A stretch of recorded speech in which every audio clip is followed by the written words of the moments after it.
né? E aí, quando essa divulgação foi feita, isso nos preocupou, assim, sumamente, porque nós estávamos eu estive na linha de frente do enfrentamento à pandemia desde o primeiro momento, desde o primeiro segundo, com duas ações, basicamente. A Amapá Solidário, que era uma estratégia de solidariedade muito centrada na questão da segurança alimentar e nutricional para as pessoas da periferia de Macapá. Então, a gente esteve atuando nessa frente e nessa frente do enfrentamento à violência contra a mulher. Então, assim, se nós que somos pessoas físicas, não somos pessoas jurídicas, não somos uma rede, não somos a delegacia, recebíamos uma média de 3 casos por dia, entendeu? Essa conta não fecha. Essa conta não está fechando. O que acontece? Os dados podiam ir uma subnotificação. Tem um elemento de realidade aí que eu convido as instituições a gente aprofundar. Uma delas é a defensoria, né? Para tentar entender o que está acontecendo. Mas na redução, no caso do Amapá, eu não acredito. Eu desconfio que não é isso. Então, e aliás, essa é a pior coisa que a gente pode pensar, que a gente pode fazer, é trabalhar com informações equivocadas, né? Porque se a gente não tiver a noção da realidade... Sabe o problema, você não tem como ir lá e achar uma solução. Você não tem como... Né? A gente queria comemorar essa redução, mas está difícil de acreditar, não é? Está difícil de acreditar. Porque, infelizmente, o raio-x da violência tem mostrado um crescimento em todo o país. Que fator nós teríamos extraordinário e atípico no Amapá para que houvesse exatamente o contrário, uma redução, né? Quando nós, infelizmente, estamos sempre disparados nos casos de violência doméstica e de violência sexual contra a mulher, como é o caso de estupros. Então é difícil. A violência contra a mulher, como eu disse, aumenta em meio à pandemia e as denúncias ao 180, por exemplo, que é o número principal para a denúncia, chegaram a subir 40%, Carol. Matéria, um levantamento feito pelo Estadão Conteúdo, agora também recentíssimo, desse primeiro semestre. Então, de fato, como disse a Alzira, é difícil acreditar que essa redução tenha acontecido aqui, né? É muito difícil. E a gente tem outra questão aqui, né?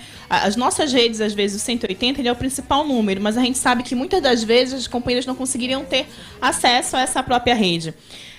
Você falou sobre o mapa da violência de aumentar 40%. Saiu a matéria do G1 com base nos dados divulgados pelo TEJAP, o mapa da violência de 2019. E eles mostram, por exemplo, que no Amapá, o caso tipificado como feminicídio, ele mais que dobrou que a média nacional. Ou seja, ele foi 2,2 feminicídios para cada 100 mil mulheres, comparado com a média nacional. Então, com base nos dados que o próprio TEJAP fez, do ano de 2019, a gente nem está falando ainda da pandemia. Então, é muito difícil a gente realmente acreditar que esses dados, que o Amapá não está entre os 12 estados que aumentou, sejam corretos. É muito mais fácil eles estarem subnotificados. Então, isso é algo para a gente pesquisar, porque nós não podemos nos contentar com a informação. Claro que nós também não estamos aqui para dizer que a informação oficial por si só ela não tem validade. Não é isto, mas é nosso dever desconfiar e procurar compreender, sobretudo que nós estamos falando de quem está vivendo aí, quem está presenciando.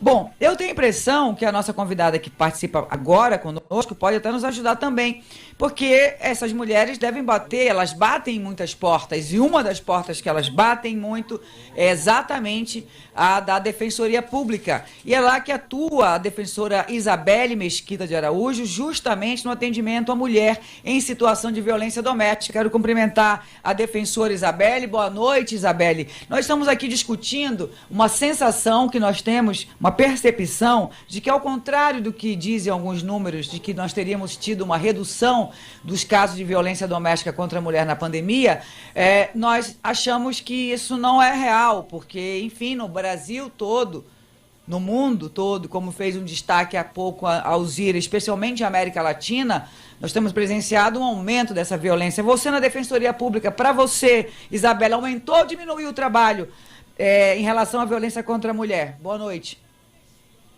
Boa noite, Ana Girlene. Boa noite a todas. Boa noite, Carol, Alzira, Lorena. Obrigada pelo convite de participar. É uma honra estar aqui hoje na reestreia do quadro, né? Boa noite a todo mundo. apesar das notícias que saíram na mídia de que teria tido uma redução de 50% na violência contra a mulher no Amapá, o que a gente acha que não diminuiu. O que diminuiu foi o registro dessa violência. Opa, o que olha aí. demonstra que a mulher está tendo uma dificuldade em denunciar, né? Então, tanto a pandemia, o medo do vírus, a suspensão dos atendimentos presenciais, a mulher não saber se a delegacia está funcionando, se não está funcionando. Muitas achavam que não estavam, apesar de estar, certo, desde sempre. Então, o que a gente tem visto é que estava tendo uma dificuldade muito grande dessa mulher de denunciar, mas não que tenha diminuído a violência em si, mas sim o registro.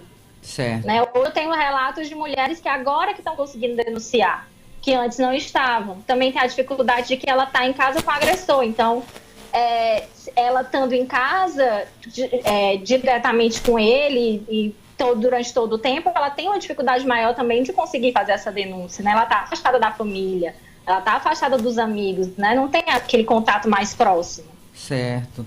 Então, na sua opinião, o que na verdade essas mulheres estão tendo dificuldade para fazer a denúncia e por isso automaticamente uma redução no registro, a tal subnotificação.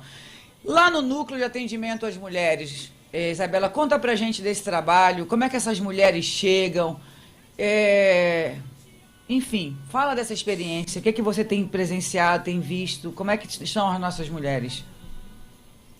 Infelizmente, hoje a Defensoria Pública ela não tem um núcleo de atendimento à mulher, né? Um núcleo especializado. Infelizmente, hoje a gente não tem orçamento suficiente para ter a criação desse núcleo, a gente não tem defensores suficiente, nem equipe de apoio suficiente. Infelizmente, a gente não tem um quadro psicossocial para que possa compor esse núcleo. Hoje o atendimento defensorias do país, inclusive, que não tem esse núcleo especializado.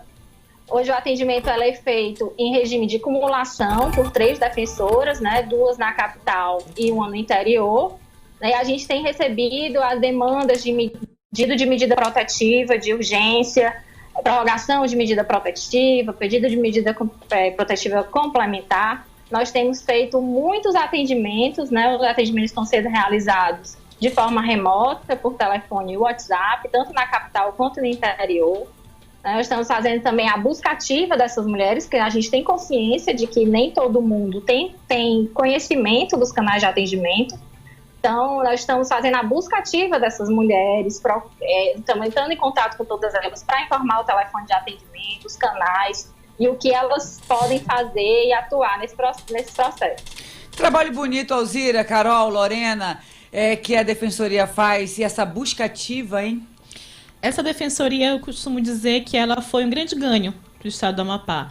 Essa nova leva de defensores, inclusive, elas fizeram um vídeo ótimo, muito bem pensado, porque ele não tem áudio. Então, caso a mulher esteja sofrendo essa agressão, ela consegue rapidamente olhar e que elas vão, através desse vídeo, dizendo os locais que ela pode ligar, como é que funciona essa rede de apoio. Foi um vídeo que, se não me falha a memória, acho que ela pode falar um pouco, a Isabela melhor que eu, que a Associação de Defensores e Defensoras e que as defensoras do estado fizeram. Então, ele é curto, ele é didático, pedagógico e direto ao ponto. Você não está sozinha, se você estiver fazendo violência, você pode, você deve denunciar, existe uma defensoria para isso, e ele coloca quais são os números que pode entrar em contato. Muito bom. Trabalho fundamental, né, Alzira? Porque não é fácil a mulher romper o ciclo da violência, né? Embora nós tenhamos avançado na legislação, eu queria que a defensora também falasse, que também a Lorena, que é da área bacharel em Direito, sobre as conquistas e tal, esse aspecto legal do avanço, dessa mulher não poder recuar no registro, depois de registrado, mas não é fácil, né? O Agosto Lilás, ele pauta justamente isso, né? Uma celebração em relação à Lei Maria da Penha, que a gente pode dizer assim que é um marco, né? Legislativo, jurídico, em relação a essa questão da violência doméstica, né? É uma luta histórica das mulheres brasileiras para ter uma legislação protetiva específica e tal. Então, realmente, nós precisamos celebrar, divulgar essa lei, falar do papel, da importância que ela tem, a própria questão da mudança com essa questão do feminicídio. Então, assim, de fato, tem elementos que a gente conquistou, temos conquistas nesse processo de enfrentamento da violência contra a mulher. Porém, eu acho que tem um trabalho muito pesado ainda para a gente ser feito. A Lorena falou há pouco sobre essa questão do papel da educação, né? De como a gente desencadear e fazer irradiar processos de educação, né? Não só na educação formal, né? Na educação básica, na educação superior, mas com outros processos mesmo, para que a gente possa colocar em questão essas desigualdades de gênero. Porque, na verdade, a gente cria-se uma comoção muito grande quando as mulheres são vítimas de uma violência letal, como o feminicídio. Sim. Mas tem um processo anterior a tudo isso, Exato, que foi legitimado socialmente, que foi banalizado, que foi naturalizado, que vai desde as piadinhas no Facebook, desde da reprodução de conteúdos depreciativos contra as mulheres, e a gente vai banalizando essa cultura de ódio às mulheres, essa cultura da violência contra as mulheres, essas práticas machistas, misóginas, a gente vai incorporando e sendo permissivo com relação a isso. Então, assim, é preciso questionar isso, porque a gente se assusta muito quando chega esse momento, né, da mulher vítima de uma violência letal, mas a gente, em geral, percebe uma permissividade da sociedade, uma banalização dessa cultura patriarcal, machista, misógina, né, do ódio às mulheres. Né? É muito forte, sim, sem dúvida. O Emerson, um abraço, obrigada também. O Emerson está aqui mandando um abraço e um axé e sucesso para a Lorena Quintas, desejando sucesso nos desafios vindouros. O Emerson Moraes, um abraço, obrigada. E Ana Girlene, quando eu ando de branco, ninguém me confunde com médica. Sempre com mãe de santo. Um abraço, um beijo em todas as mães de santo. Maravilha. Michele Nascimento também, obrigada. Antes de voltar com a Isabela para ela falar sobre essa questão da Lei Maria da Penha e dos avanços, mas também queria te ouvir nesse sentido, Lorena, sobre isso que a Alzira falou. A violência, ela começa muito antes, o ato extremo. Nós avançamos, você é bacharel em Direito, você estava atuando até recentemente no Poder Judiciário, você, enfim, lida com a luta pelo exercício de fazer justiça. A Lei Maria da Penha é uma conquista, mas nós estamos nos apropriando dessa ferramenta? Ana Girlene, eu sempre penso que as leis são benéficas. Esse meio de coibir, eu não penso que seja o principal. Eu acho que essa base que a gente tem desse debate, da educação, ela é primordial, porque eu penso que é como se fosse uma árvore do mal, que a gente não tem que só cortar os galhos, a gente tem que matar essa raiz. Ou seja, o trabalho fundamental de desconstrução da cultura machista. Essa é uma coisa, claro, que a gente precisa enfrentar isso. E aí, Carol, você que está aí vivendo, enfim, com bebê, com filha nova, enfim... A Aline Kaiser, o Tony também, que tem filhos, rapazes. Você é mãe, né, Lorena? Sou mãe de 2 garotos, 2 rapazes já. Que foi uma tarefa também muito difícil, a gente criar homens de verdade, né? E eu tenho uma garotinha também, uma menina, que sempre foi meu sonho ter uma menina. Eu acho que é por esse feminismo mesmo. Ter essa menina na luta, né? Exatamente. E a Alzira também, que tem uma menina linda. A gente esse diálogo tem que começar em casa. Inclusive, ela já mandou mensagem dizendo que está escutando o programa. Beijo, Cecília. Beijo pra Cecília. Vou tirar esse meu retorno, que ele tá chiando. Vou ficar mais tranquila aqui. A Darlene Ribeiro, ouvindo vocês no rádio, parabéns a todas essas mulheres que não desistem de fazer justiça. A Lene Guedes, parabenizando pelo programa, dizendo que está um programa lindo, obrigada, a gente está adorando também aqui esse bate-papo. A Bia Azevedo diz que é lindo ver essas potências na mesa, obrigada pelo carinho. Eu quero voltar a falar sobre tratar deste assunto já com crianças, porque eu vejo como é que funciona já desde cedo essa construção dessa sociedade machista, porque eu também estou muito encantada com o livro, eu contei aqui. Eu vou abrir o Kindle para pegar o livro para eu falar direitinho, mas enquanto isso, para a gente não perder tempo, o papo bom vai voando, eu volto com a Isabela e pergunto para ela sobre, Isabela, a sua avaliação como operadora, como defensora pública da Lei Maria da Penha, dessa utilização dos avanços, como é que você avalia? A Lei Maria da Penha está fazendo 14 anos agora, dia 7, né, da sanção dela. Foi um esforço pessoal da Maria da Penha, né, que precisou levar o caso até a Comissão Interamericana de Direitos Humanos, A lei é excelente, ela sempre tem atualizações legislativas importantes que vêm sempre proteger a mulher, né? A lei ela tem todos os mecanismos necessários para proteger a mulher. A lei é muito boa, mas é preciso também que o poder público e o sistema de justiça apliquem essa lei de forma que a mulher tenha uma proteção efetiva. Porque só a lei não adianta, ela tem que ser aplicada, ela tem que ter uma política pública para coibir essa violência. E como está todo mundo comentando aqui na conversa, é preciso combater o machismo estrutural, né? Porque não adianta a gente proteger a mulher e não tratar o agressor, e não educar o homem, e não educar a própria sociedade, que é patriarcal e tem uma tendência a culpar a mulher, né? Porque a culpa é da mulher que não foi embora antes de casa, a culpa é da pandemia, a culpa nunca é do homem que bateu, que humilhou, que chantageou. Então, só a lei é muito importante, mas só a lei ela não é suficiente. É preciso que ela seja aplicada, é preciso que tenha políticas públicas voltadas para essas mulheres. E são vários mecanismos que são necessários para que essa proteção seja realmente efetiva. Bom, Isabela, eu quero agradecer sua participação, mais uma vez dizer então que embora a Defensoria Pública, e aí a gente já põe isso como uma anotação nossa aqui para fazer cobrança, que a Defensoria Pública não tem dinheiro suficiente, não tem recurso suficiente para montar um núcleo de atendimento à mulher, não é, Isabela? Isso, hoje o nosso orçamento ele é mínimo, então a gente não tem dinheiro suficiente para fazer uma necessidade nossa, assim, um desejo nosso que é muito importante que tenha um núcleo especializado. Você atende, só para ter uma noção, Isabela, você atende quantas mulheres por dia, por mês? Como é que é o volume de trabalho? Por dia varia, mas por mês é de 100 a 120 mulheres que a gente atende na Defensoria. Olha aí, 100 a 120 mulheres. São mês, isso aqui é mês. Exatamente, por ano dá 1.200. Mensal, isso aqui é mensal. Isso aqui é que chega na Defensoria, exatamente. Porque tem outras que vão por outros caminhos, outras que não chegam. Mas um serviço estruturado, um serviço organizado, disponibilizado para a sociedade, as mulheres se encorajam aí. Uma pessoa que é atendida na Defensoria atualmente, e eu sou uma das pessoas, Isabelle sabe, eu encaminho cotidianamente, eu entro no WhatsApp, eu falo, eu peço ajuda, porque também as pessoas procuram muito.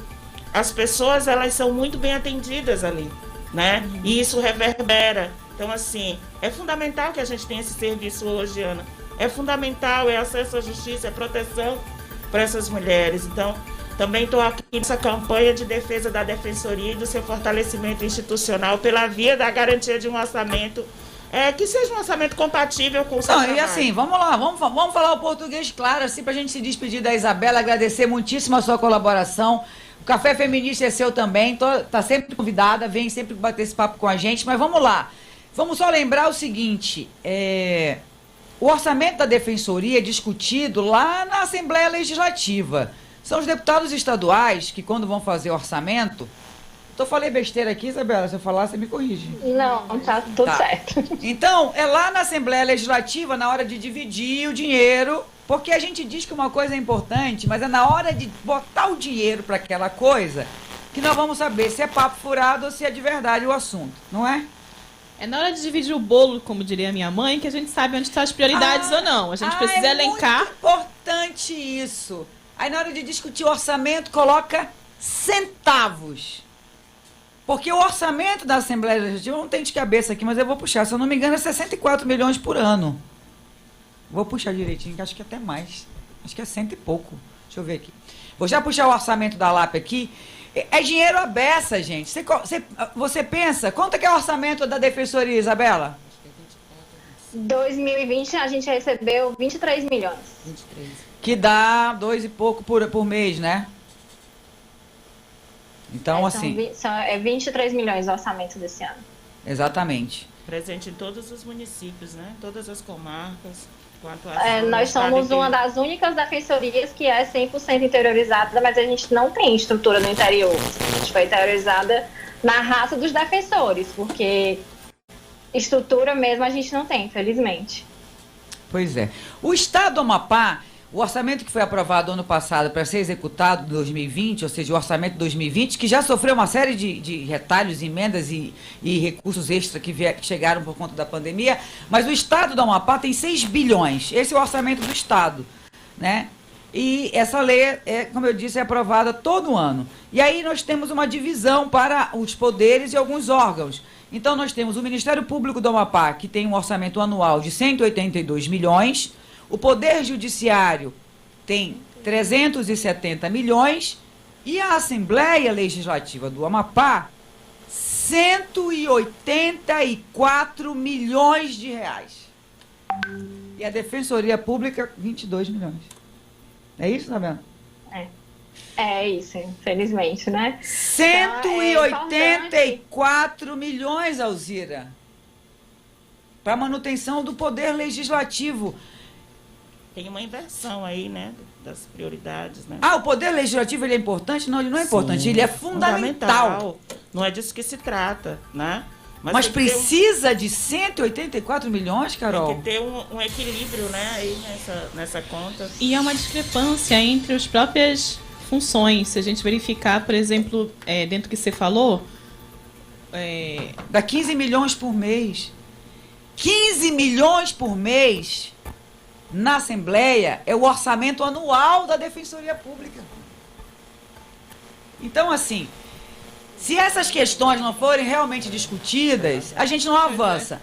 Aí faz assim, aí eu vou lá na Assembleia, aí eu vou fazer um discurso lindo, eu vou falar que a defensoria é importante, que os defensores públicos são importantes, que são a porta de entrada para defender o povo oprimido, pobre, etc.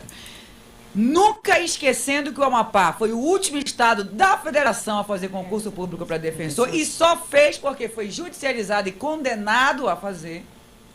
E agora nós temos defensores de carreira. E que esses órgãos, ou eles recebem um apoio para funcionar e porque tem uma função essencial, precisam desse apoio, e isso se materializa na discussão do orçamento, e a sociedade, se não se apropria disso, não cobra.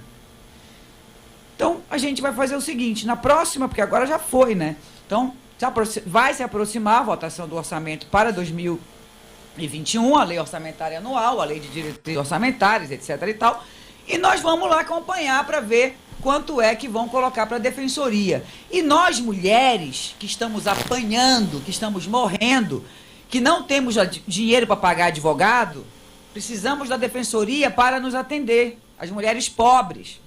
Então, nobres parlamentares que têm o poder na mão, façam um apelo, especialmente à bancada feminina, Alzira, e Carol e Lorena. Para que as mulheres com mandato na Assembleia Legislativa abracem essa causa para destinar recursos do orçamento do Estado, não só para a defensoria, mas para os CRAs, a própria rede. E a rede. A Isabelle sabe, a gente está encaminhando até um trabalho conjunto, que é um diagnóstico da rede de atendimento às mulheres. Como é que está essa rede? Estado. O punho da rede está puído? Então, a gente está fazendo um levantamento de informações. Deve estar pouco puída essa rede, está linda. A gente está fazendo um levantamento de informações e a coisa assim, em todos os municípios que declaram ter organismos de políticas para as mulheres, né?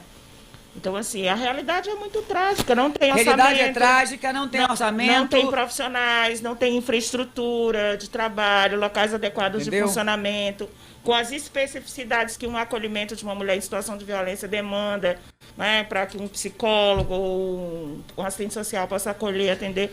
Então, assim, é uma fragilidade muito grande. Se, por um lado, a gente vê o aprofundamento dessa violência contra a mulher, né, o avanço dessa cultura machista, sexista, né, desse ódio mesmo às mulheres, por outro, a gente vê um total sucateamento dos organismos, da Secretaria Nacional de Mulheres, né, do governo federal.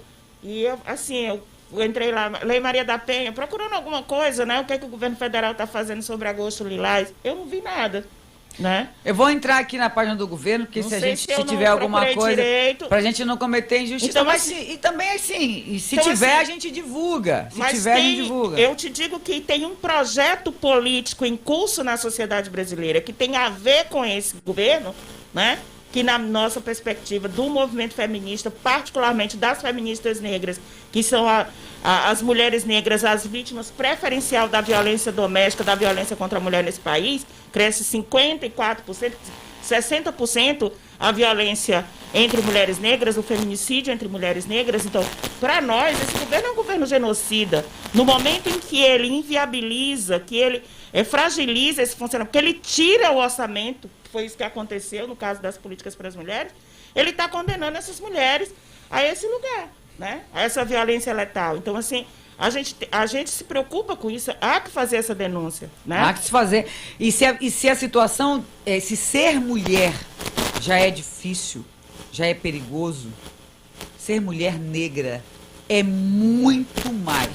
Isabela, obrigada pela participação. A gente já abraçou essa causa e a gente vai pegar no pé dos deputados e vamos cobrar posicionamento. Brenda Zene, que é outra mulher maravilhosa, fantástica. Aliás, ela me mandou, vou mandar para ti, Tony, um som experimental, um rock experimental que ela produziu agora na quarentena, e eu acho que tem a ver com o que a gente está conversando, e ela diz aqui no Twitter, exatamente como estou dizendo, colega, faltou registro, não faltou agressão. Enquanto a gente vai chamando, eu queria que fizesse a chamada dupla, Tony, vou colocar a Janaína e a Luísa, as duas aí na mesma tela para a gente dialogar com essas meninas que são jovens também, da Brenda Zene. Será que eu... Perceba os sinais e acorda. Acorda! Ô, Isabela, deixa eu dar tchau pra Isabela. Obrigada, até a próxima. Tchau, obrigada. Muito obrigada pelo espaço, pelo apoio. Confortável.